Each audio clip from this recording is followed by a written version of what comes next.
Hi, this is Steve Addison for the Movements Podcast, a podcast for people who want to multiply disciples and churches everywhere. Today you'll hear from John McGinley in Leicester and Russell Godward in Essex as they report in on getting started with multiplying disciples and churches in Britain. We have 20 missional communities at Holy Trinity Leicester across the city of Leicester. 2 years ago, I asked them, the missional community leaders in the core groups, so about 100 people, how many of you have shared your faith, prayed for somebody, or shared the gospel or your story with somebody who isn't a Christian in the last year? Under 20%. So these are the keenies. These are the people leading our missional communities, and under 20% had actually shared something with another person who's not yet a Christian. I could have wept. And so we've been on a journey since then of teaching and training. I first met Steve and Michelle at a day they came to do for NewWine at Holy Trinity. Then we had them come and train our missional community leaders at one of our learning communities that we host every 6 months for them. Then they came and did a Friday night and a Saturday of following and fishing, all this stuff. Then we went on mission, and they invited some guys over from overseas to join us. We invited other churches to join us, and about 80 people went out and knocked on 1,500 doors and offered to pray for people. And from that, 500 homes opened their door and said, "Yeah, please pray for me." So that broke in us the lie that nobody's interested. We live under those lies. That actually if I try this, nobody will say yes. It is a lie of the enemy. It also broke the lie that you become offensive if you try to initiate a conversation about God. I think it was one or two who got cross. It's one or two out of 1,500. The rest just said, "No, sorry, busy, bathing the kids, got to go out," whatever it is. And there was no offense. So we broke that lie. And where we are now is we asked our missional community leaders, how many of you shared in the last 6 months? And over 80% of them had. So we've gone from under 20% to over 80%.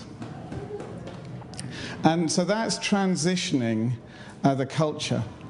But we've done this over a number of years. Alongside that, we've given opportunities for people to go out on the streets just on a Saturday morning. It's a really easy structure. You do an hour of basic training, an hour out on the streets, and then half an hour of debrief, 2.5 hours every now and again, and you just say, "Who'd like to come?" And we've done that 5 or 6 times. On a Sunday morning, we say to people, "Do you want to go prayer walking?"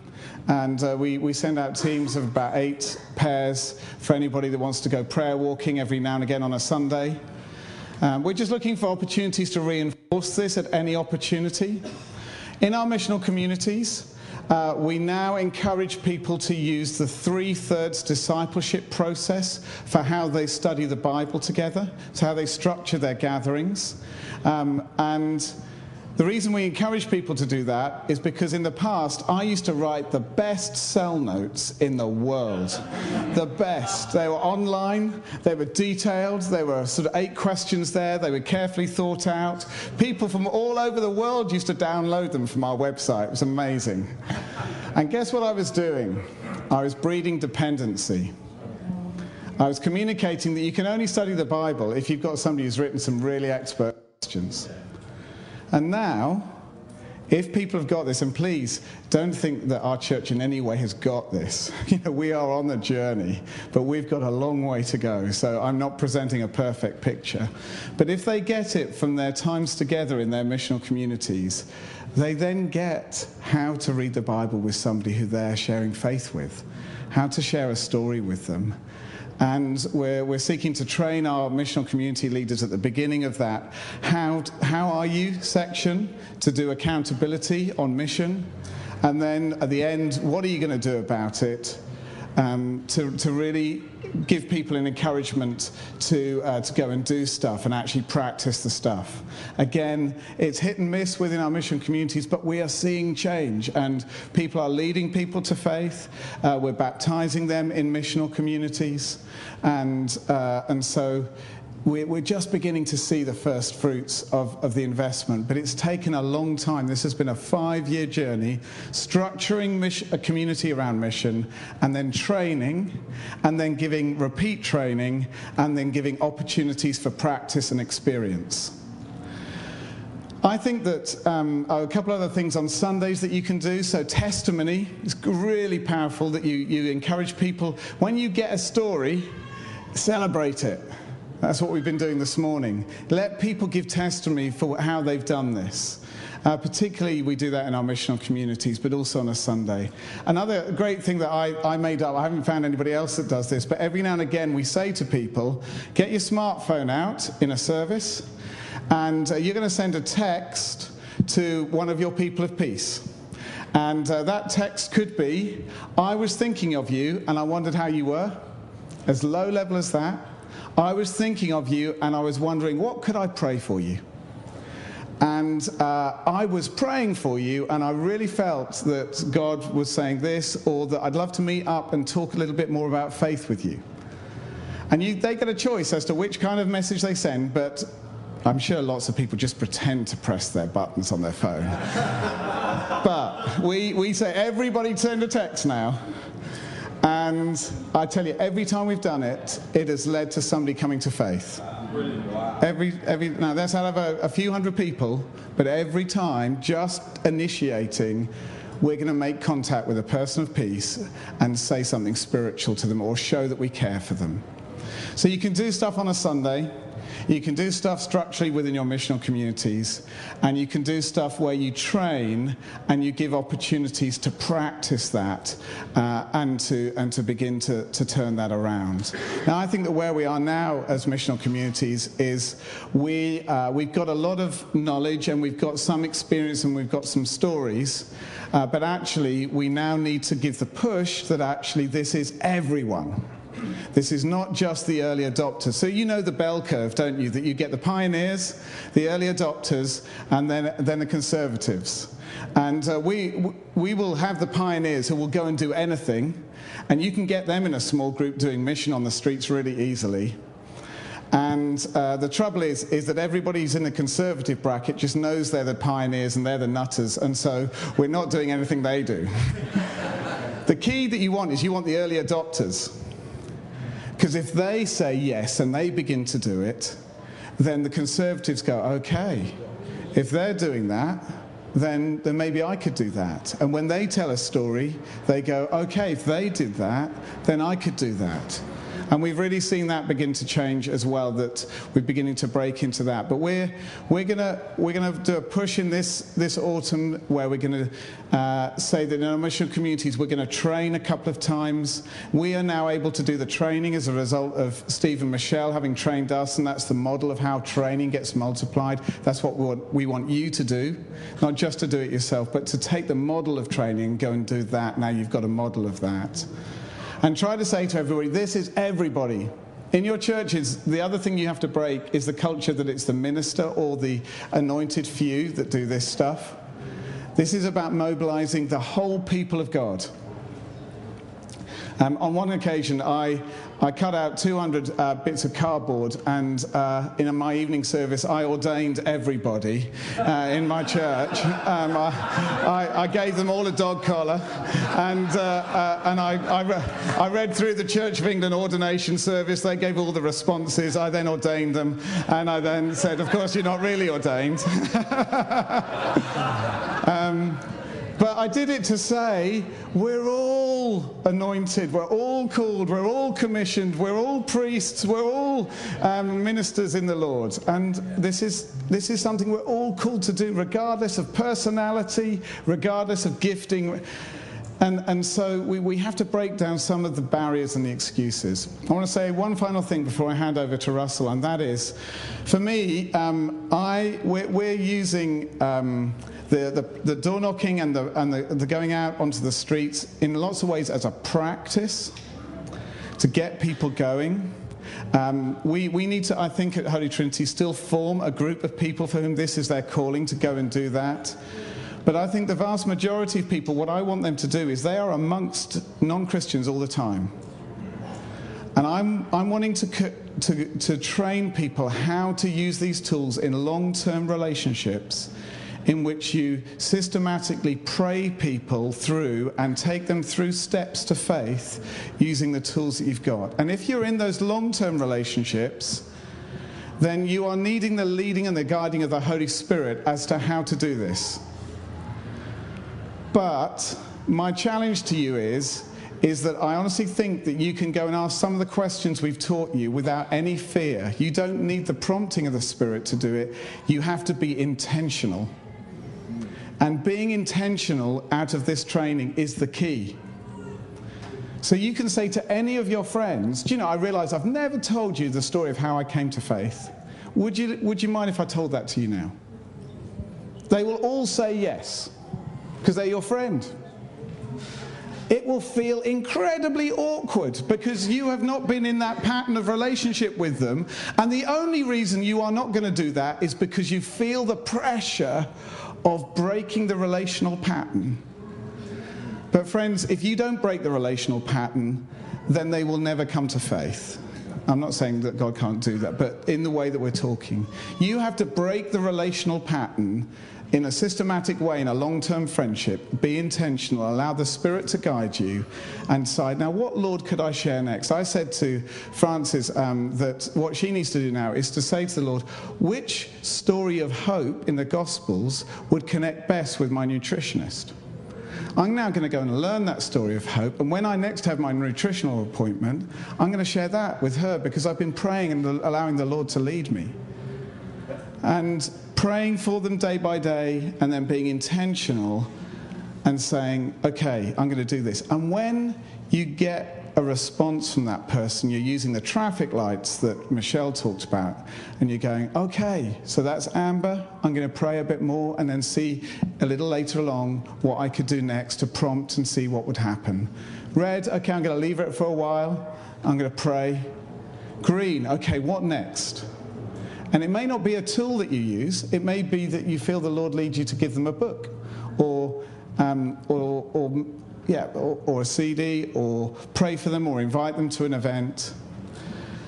And I think that in long-term relationships, changing the culture of the church, we have to learn how to build between the personal and the events of the church. But one of the things we have to break in our culture is we have to break the evangelism is just invitation. It's you come to me. Luke 10 is you go to them. We have to break that culture. You have to take the initiative. And you have to learn in that relationship what to do next. Using the tools, using other materials, but not holding back from what you think the next step is, which is, let me share the gospel. Let me tell you about that. Let me ask you, is there anything that would stop you from saying yes to Jesus today? Offering to meet up with them, saying, can I share the Bible stories with you? So that's my little sort of picture of how you can begin to transition the culture of a church and how you can use these tools in long-term relationships and to equip people in those contexts in their workplaces and in their friendships. I'm going to hand over to Russell now. He's going to talk about how you do that. Thanks, John. I think I'd have loved to have heard that talk about 4 years ago. That would have helped me a lot. It's brilliant what he's just shared there. So I'm Russell. I'm from Essex. I've been a believer for about 45 years. I know I don't look that old, but it's true. And I've been in church leadership for more than 30 years in sort of varying degrees of responsibility. And I've been a team leader of a church for the last 20 years. I share that with you because I want you to know that I'm rubbish at this stuff. I'm useless at this sort of thing. But my wife and I have just got the sense in the last few years that time is short and something needs to shift and change in us. And business as usual just isn't enough. It's not going to do it, guys. So on Thursday, my wife and I were working from home. I finished just half an hour early and I went out the front to move the caravan because I just did some work on it so it's ready to go away. And one of our neighbours walked by. She's about 45. I'll call her Sally. Sally walks by. She lives about 4 streets away. We don't see her very often. We've had 2 conversations with her in our life. We've lived there for 16 years. But on this day, she stops. I say hello. We talk. She's nicely tanned. She's been on holiday. I'm getting the caravan ready. We compare. All that stuff. And then she just starts sharing. Oh, well, I'm really concerned about Ed, my partner. He's got a bad back and he's going to have an operation in the autumn. I'm really nervous about that. I'm really upset about it. Then she says, it's just been one of those years, Russ. You know, my mum died at Christmas. I didn't realise that. I didn't know. So we're just talking. She talks quite a lot. So I listened, and then I just said, look, Sally, could I pray for you? We're just a few minutes into the conversation, realistically. And she goes quiet. She sort of looks down, and she holds her face, and then she looks at me, she said, that's amazing. She said, no one's ever done that in all of my life. I said, what do you mean? No one's ever offered to pray for me in all of my life. She said, like, Russ, she said, you don't know what that means. So I said, well, could I pray? Could I pray now? She said, yeah. So I said, I'll just pray for the things you've shared, for Ed, for your stresses and concerns. Yeah. So we just stand there at the end of the drive and I just pray simple stuff, no funny stuff, just simple, straightforward, understandable, power of God. And she looks up and there are tears just rolling down her face. And she grabs hold of me and gives me a hug and I feel awkward. And, we're in the middle of the street and and then we just finish off our conversation. We're off to the gym. She wants to get home to Ed.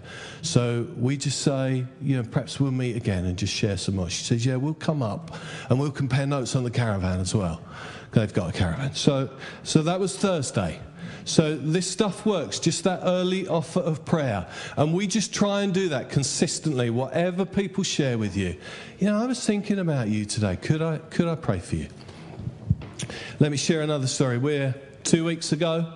I'm just sitting down with some of our guys. It's a Wednesday morning. We're doing 3/3 discipleship together. We're just practicing.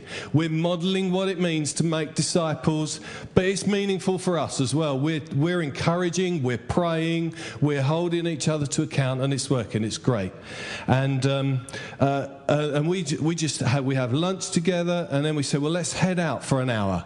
So 3 of us just head down through the estate, under the underpass, into the park, through the town. And we just say, we're just going to stop and talk to people. We're just going to offer prayer. So we were out, 3 guys, Wednesday afternoon for an hour. We offered to pray for 8 men between the age of 16 and 30. Men everywhere. How many of those 8 men said yes to us offering prayer? All 8. Exactly. And we're finding that it's not 9 out of 10 people say yes to prayer. It's mostly 10 out of 10 people say yes to prayer. So of those 8, 4, we moved quite quickly to the 3 circles with strangers. It's just instinctive. Just move to the gospel and let the gospel do its work. So we moved quite quickly to the 3 circles. Could we share something with you? 4 said yes. We sit with a couple of skater guys at the skate park. They sit around the table with us and we do this stuff and talk about it. We're there for 10 minutes. It's amazing. Of the 4 guys we share the gospel with, 2 take up the invitation there and then to turn their lives over and follow Jesus. Just like that. Yeah, we're ready to turn and believe. We swap phone numbers.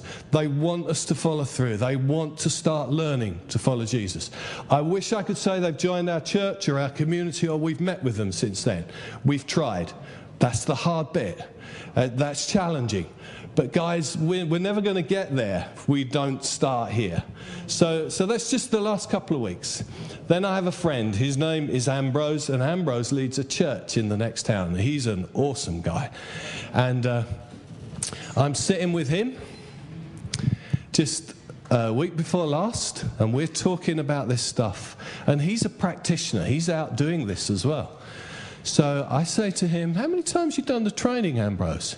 He says, I've done it 4 times, Russ. 4 following and fishing weekends. But he said, Russ, you've got to come back and do some more. You've got to come back and do some more. And that's what we're learning. We're learning that people need a number of touches of training in order to shift the culture, as John's been explaining, in order to shift the patterns and the practices and the mindsets. Even I need reminding of this stuff, and I'm training in it, and I need reminding. So we sit with Ambrose, and he says, Russ, we've got to keep coming to the church. You've got to keep coming. We've got to keep training. I need to hear this stuff again. So here's a guy, he says to me, I said, what's happened in your church? They're a church of about 50 a year ago. He said, Russ, we're about 80, 90 now. I said, how did that happen? He said, Russ, we just started sharing. We just started making disciples. And he said, either Christians are joining us because that's what they want, or people are turning to faith in Christ, and something is shifting. So we're in his church building. He says, look up on the wall. So we look up on the wall. He says, there's our 7 values. So we read the 7 values. Repent and believe. Be baptized. Learn to give. Learn to pray. Learn to celebrate communion. Learn to make disciples. And they've got the 7 commands. He said, this is what we do, Russ, as a church. But can you please keep coming and training us? So this is what we're doing with churches that we train with. We call this 3 touches. Okay, so touch 1 is a training event. And I guess these guys have talked about that. We call that following and fishing. We're training people to follow Jesus and to learn to fish for people using some of the skills that you've heard about this week. And we'll typically do that over a Friday evening, a couple of hours, and then most of the day Saturday, middle of the day Saturday, people are ready for lunch, but they've also had enough training to start going out and sharing. So it's not an arm up the back job. We don't force people, but we just invite people to go and grab lunch and go and put into practice the training that you've had so far. Now, some people will only go and pray and prayer walk. But every time we do this, people come back with amazing stories, even of people turning to faith in Christ within a few hours of training.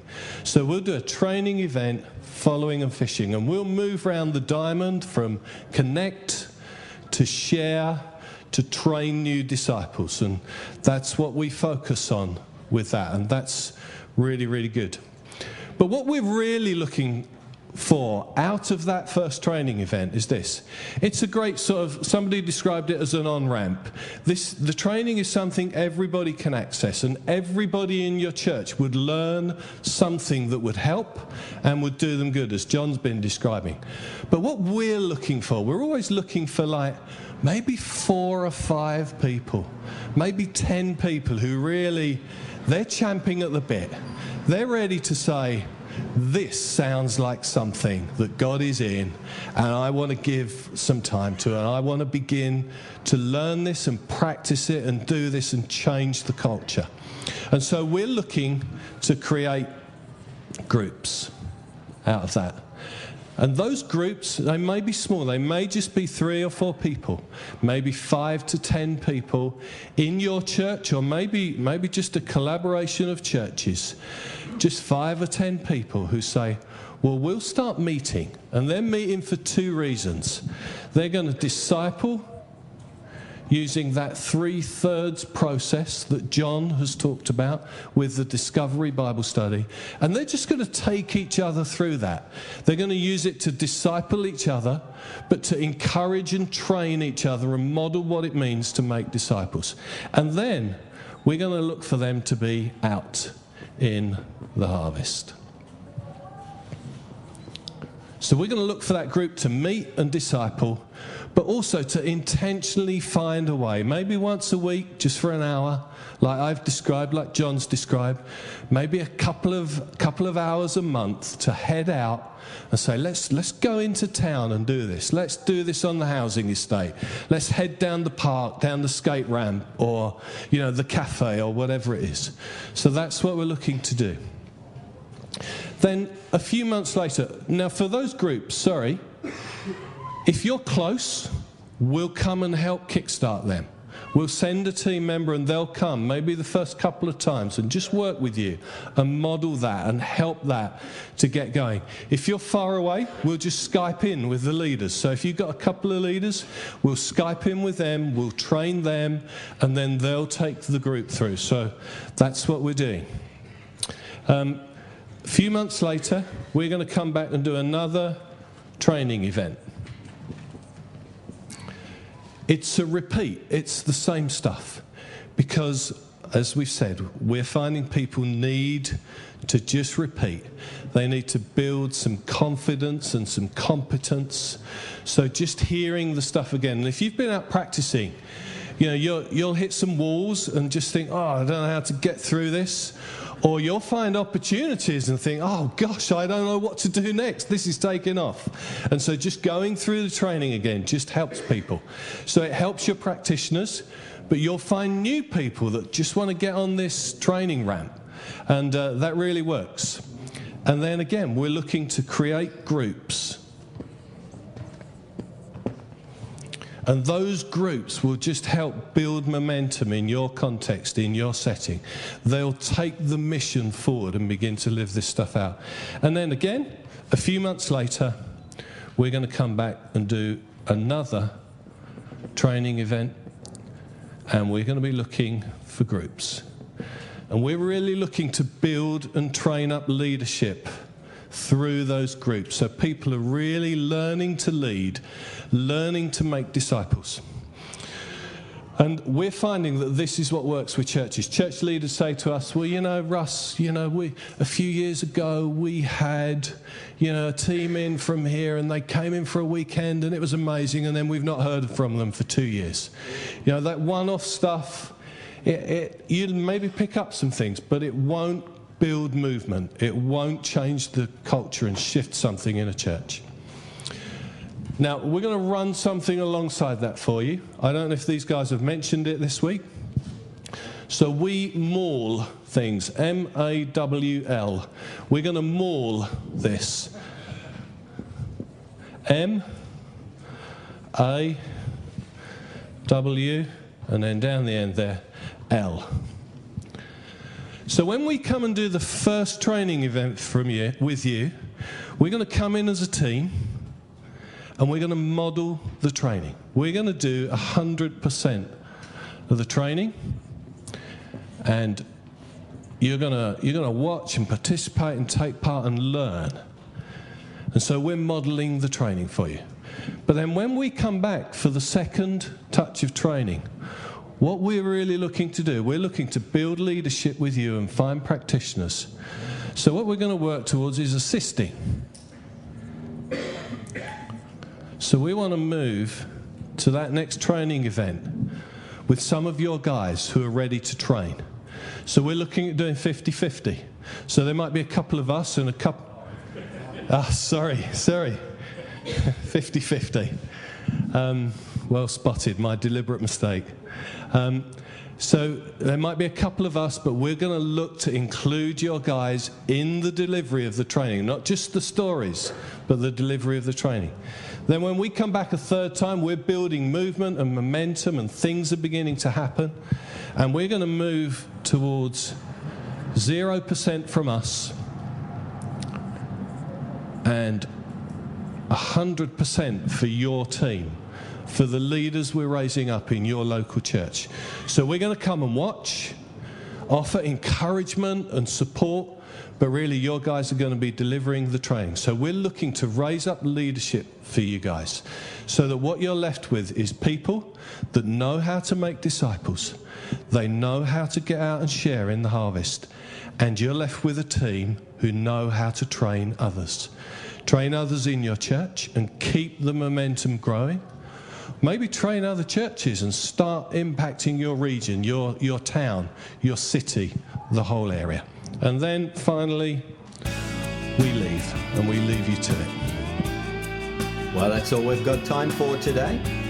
Thanks to our good friends at NewWine for making the audio available. If you'd like to get in touch with Russell Godward or any of our team about training in Britain, you can send us an email through the movements.net website. Thanks to everyone who's spread the good news about the podcast through Facebook or through an iTunes review. It really helps.